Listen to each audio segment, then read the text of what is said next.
Hello everyone and welcome to our second session on clocks. In this particular session, we'll be covering questions on angles, errors in the clocks, and also the mirror image and the water image questions. The first type that we are going to discuss today is finding the angle when a particular time has been given, and there could be multiple methods to solve this question. So I'll be talking about three particular methods here. You can see which particular method you are more comfortable with and that you can use in your exams. So the method one is using the angular moment. So I have taken a question here. What is the angle between the hands of the clock at 2:30? So first we will look at situation at 2 o'clock. A minute hand will be at 12 and our hour hand will be at 2. And there would be an angle of 60° between them.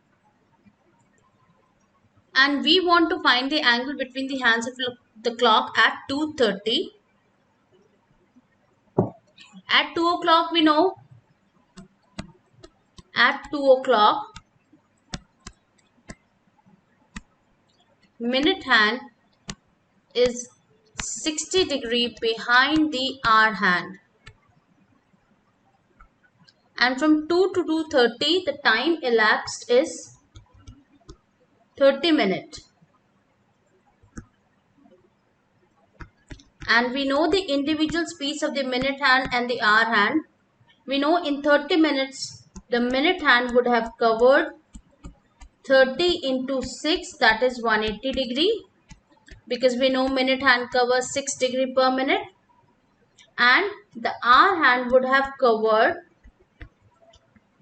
15°, because hour hand has a speed of half a degree per minute. So at 2:30, the minute hand would be at exactly 6 and our hand would be somewhere between 2 and 3. So we know this particular movement, this entire movement has been 180°. This movement has been 15°, and we want answer for this particular angle. Now this angle can be calculated as 180 minus 60 plus 15. So it's 180 minus 75, which comes around 105°. The angle between the hands of the clock at 2:30 p.m. or a.m. or if the time is 2:30 happens to be 105°. This is how we have used the concept of the angular moment. We have used the speed of the minute hand and the hour hand. Let's look at the alternate way in which this question could have been solved. Another way to solve this question is using the formula, which is theta is equals to 11 by 2 m minus 30 h. So we want the angle between the hands of the clock at 2:30. So our h becomes 2 and our m becomes 30. We will put this value in this particular equation and find out the value for theta. So we get 11 into 15, that happens to be 165 minus 60, so we have 105°. So you have to figure out on which method you are more comfortable. Of course, I think formula method would work faster, because all you need to put in the value of h and m and you can find out what is the angle between the hands of the clock at any given time. Let's solve some more questions using this formula. So what is the angle between the hands of the clock at 5:20? We'll quickly use the formula here. Theta is equals to 11 by 2 m. M happens to be 20. H happens to be 5. We get theta as 110 minus 150. Since we have an absolute value, we know the angle has to be 40°.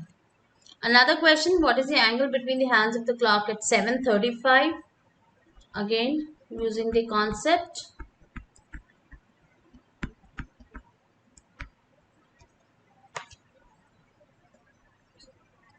So here we get 192.5 minus 2110, and we get an answer as 17.5.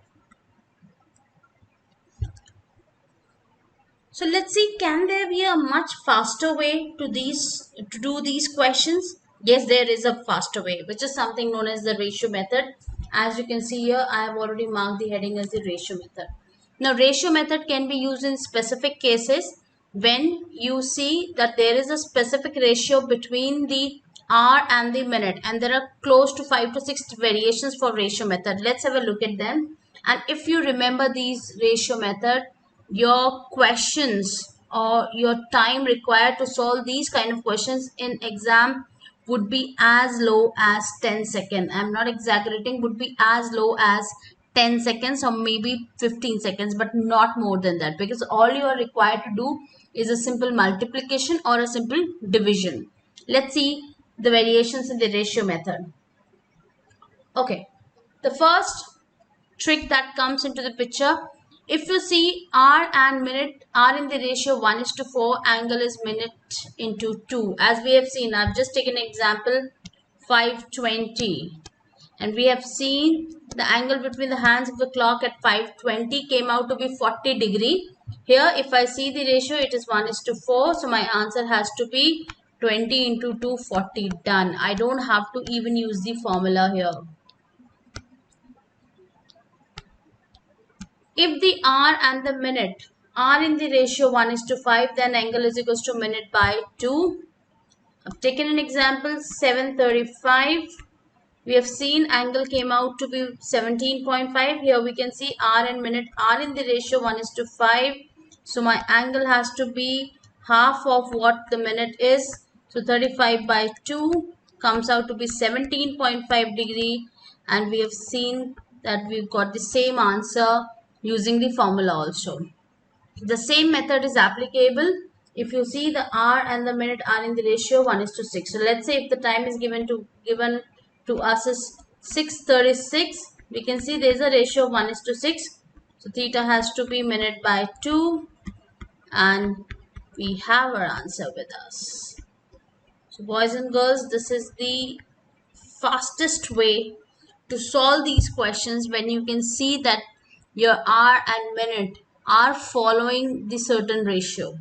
There's no need to use formula. There's no need to use the angular movement method or speed of the hours or something. Just remember these things and you have your answer in as good as 10 seconds. So we have some more. If the hour and the minute are in the ratio 1:8, then angle is equals to minute minus hour into 2. Let's take an example. Let's say if we have time as 5:40, we can see the ratio happens to be 1:8.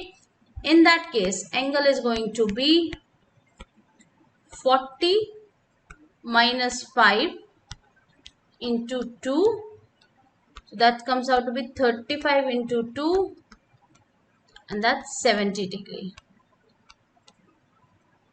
Okay. The last one in this, if the hour and minute are in the ratio 1:10, then minute is equals to, then angle is equals to minute into point. Okay, the last concept here, if the hour and minute are in the ratio 1:10, then angle is equals to minute into 2.5. So let's take an example. Let's take 440. 440, we can see the ratio is 1:10. And according to concept, theta or the angle would be minute into 2.5. So minute here is 40 into 2.5. That comes around 100 degree. So the angle between the hands of the clock at 440 would be 100 degree. Okay, so these are the 5 ratio methods which can greatly reduce your time in an exam if you see questions like this. Now, how to solve the mirror and water image? Let's first understand what actually is mirror and water image. So, mirror image is like if I've placed a mirror in front of a clock and I'm seeing the reflection of the clock in the mirror. So, what is the difference here? Here, the difference comes into the left and right of the hands. So, what was left earlier will become right, and what was right earlier will become left. So the left and right orientation changes in mirror, whereas in water image, it's an upside down reflection. So the key word that you can remember, in mirror image, the left and right are reversed.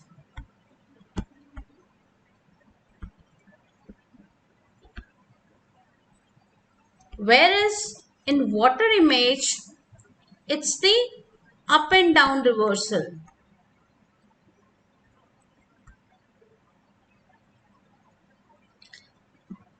And if you see a question on mirror image and water image, that usually comes in the form of that there's a clock, there's a certain time that would have been mentioned in it.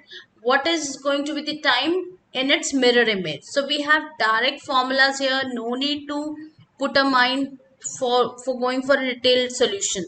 Let's have a look at those formulas.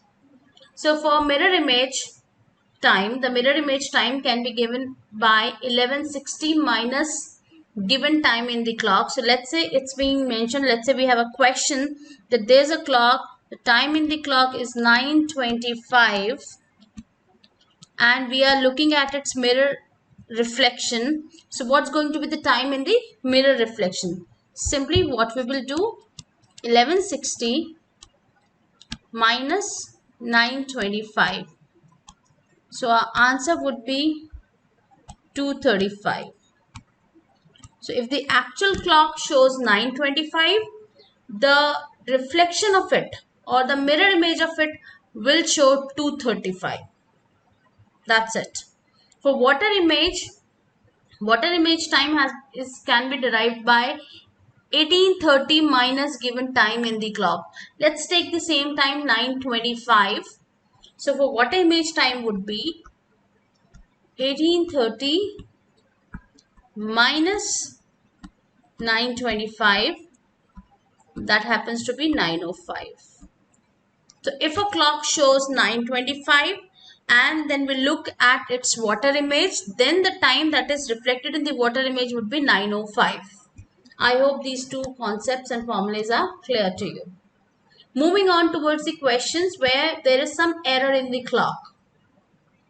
Now, mostly questions which are based on error in the clock would be revolving around the gaining or losing time. So there are close to some 3-4 variations. So I've taken one example on each one of them and let's understand with a detailed solution.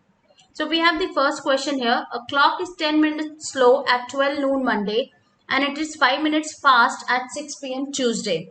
When does it show the correct time? Let's see how to approach these kind of questions. So we have a starting time which is 12 noon Monday.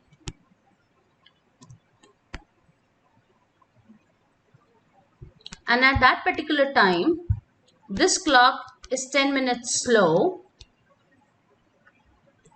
And the ending time or the time at which we are recording the time is 6 p.m. Tuesday. At that particular instant, our clock is 5 minutes fast. So first we will look at how much hours have been elapsed. From 12 noon Monday to 6 p.m. Tuesday, the total time that has been elapsed is 30 hours. 24 hours from 12 noon to 12 noon and then additional 6 hours. And then we will see how much a clock has gained or lost. Now, here our clock has clearly gained. Why? Because earlier it was slow and later on it has become fast. So what is the absolute gain? Now for this we can take help of a concept which is known as number line. So on number line, if I assume 0 to be the correct time, okay, our clock is initially 10 minutes slow. So let me put it at this as equivalent to minus 10 because it is 10 minutes, it's showing 10 minutes lesser than a correct clock, and eventually it is 5 minutes fast. So eventually it is at like +5. And we need to look at what is the absolute gain. So when you move from -10 to +5, your absolute gain is 15. So how do we interpret this question? That in 30 hours, this particular clock has gained 15 minutes. Why gain? Because earlier it was slow and later on it went on to become fast. So this clock gains 15 minutes in 30 hours. Now the question is, when does it show the correct time? So when will it show the correct time? When it will move from -10 to 0. At that particular time, this clock should reflect the correct time. So how much time or minute it has to gain in order to show the correct time? It has to gain 10 minutes. Here we would use the unitary method. If 15 minutes are gained in 30 hours, how much time does this clock require to gain 10 minutes? So we'll convert this question as 15 minutes are gained in 30 hours. So 1 minute would be gained in 30 by 15.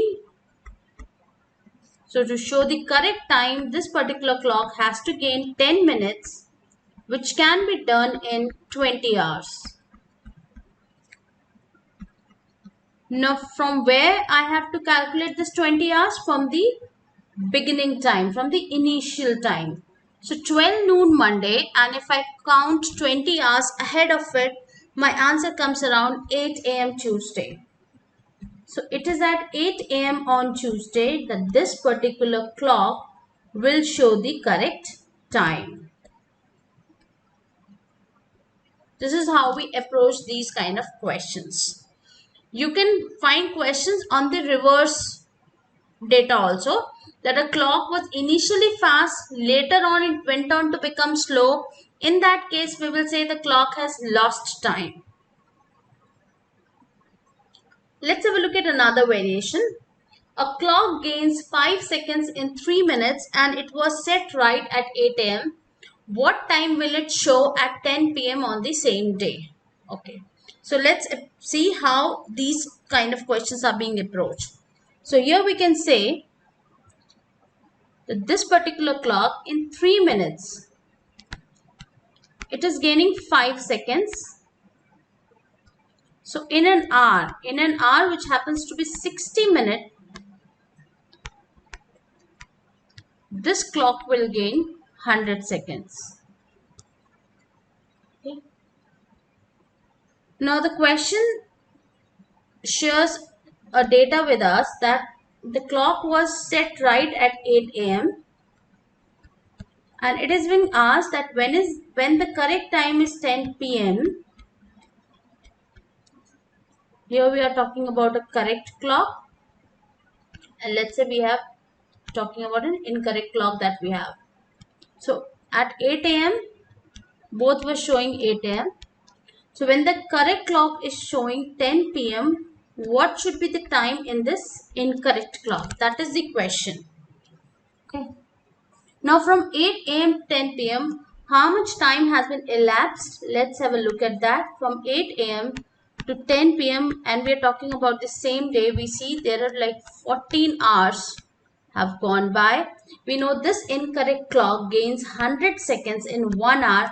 So we can say in 14 hours, this incorrect clock has gained 1400 seconds. The 1400 seconds, when I want to convert into minutes, it translates to 23 minutes and 20 seconds.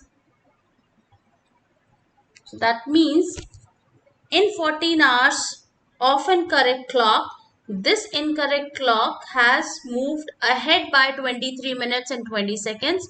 So when the correct clock was showing 10 p.m., this incorrect clock was showing 10:23 minutes and 20 seconds.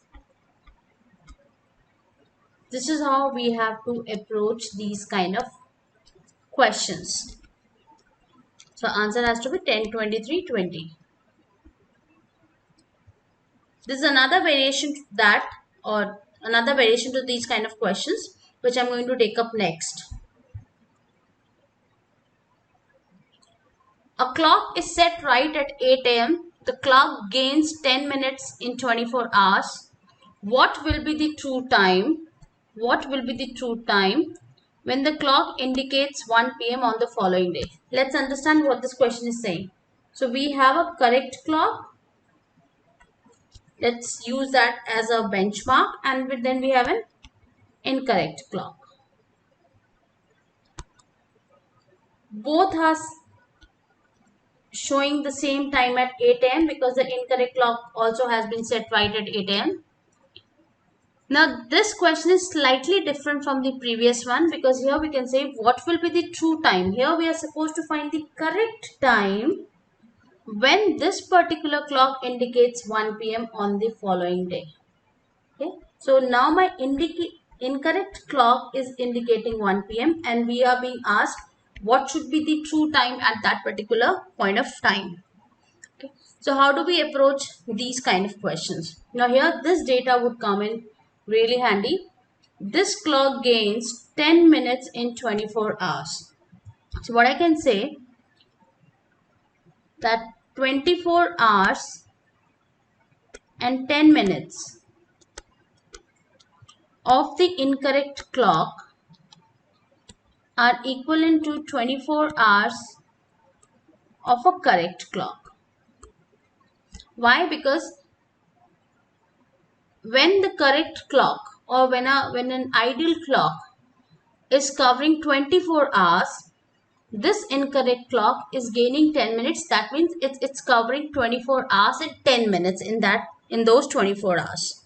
So we can say that 24 hours and 10 minutes. Now 10 minutes when converted into hour comes to 1/6 of an hour. I hope this is clear to you. This is how we can say that 10 minutes are equivalent to 1/6 of an hour. So we can say 24 1/6 hour of incorrect clock is equivalent to 24 hours of a correct clock. Converting this into a fraction, I can say 145/6 hour of incorrect clock is equal to 24 hour of correct clock.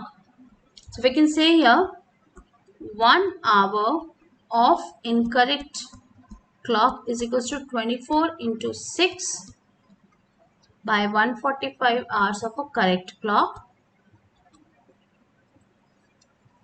Now from 8 a.m. on day 1 to 1 p.m. on the following day, the total time that has been traveled by the incorrect clock is 29 hours. And we want to know how much distance is covered by the correct clock in this particular time. So we would say 29 hours of incorrect clock would be equivalent to 29 into 24 into 6 upon 145 of the correct clock, which comes around to be, when we simplify it, which comes around to be 144/5 of an hour, and that's 28.8 hours. 28.8 hours can be written as 28 hours and 48 minutes.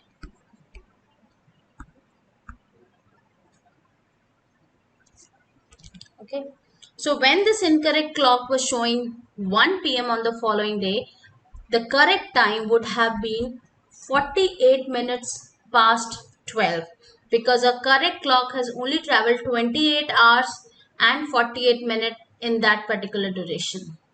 So I hope the previous example and this example is clear to you. Now looking at the last variation, which can be framed in the errors in the clock, and which is based on the deviation from the ideal meeting time. If you can recall, in the first session of clocks, we have seen that it is in every 65 5/11 of a minute, the minute hand of a clock overtakes the hour hand. Now in this particular question, you can see the minute hand of a clock overtakes the hour hand in every 64 minutes.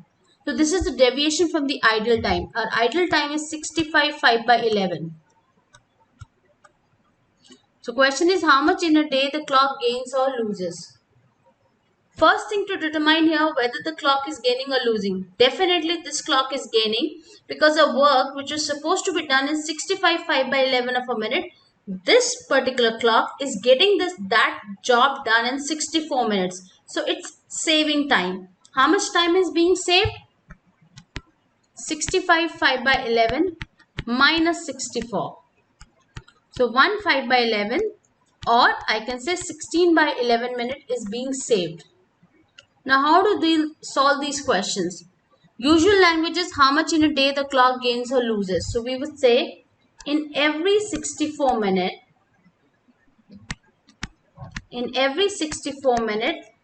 this clock gains 16 by 11 of a minute. So 16 by 11 of a minute are gained in every 64 minute. So in 1 minute,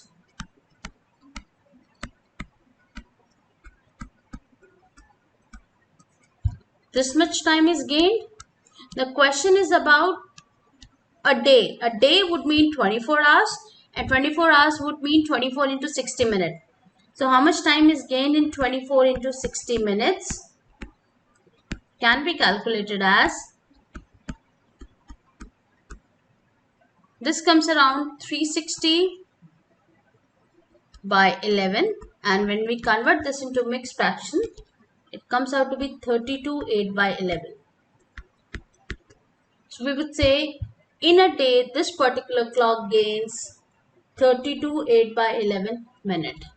There could be another kind of questions. Let's say if I say the minute hand of a clock overtakes the hour hand in every 66 minutes, or let's say 67 minutes. So whenever, see, your milestone to compare is this data, 65 5 by 11 of a minute. Whenever you see if the time is more than this, your clock loses time, and if you see the time required to do that particular job is lesser than this, then your clock is gaining time. So let me just tabulate it for you. So ideal time is this. If your time is more than this, then your clock loses time, and if the time is lesser than this, then the clock gains. Okay, so I hope this is clear to you now, and you should be able to approach every possible kind of questions which is being framed on clocks. So in the next session we will start with calendars, and we will explore calendars in depth. Thank you. Thanks a lot. Bye bye.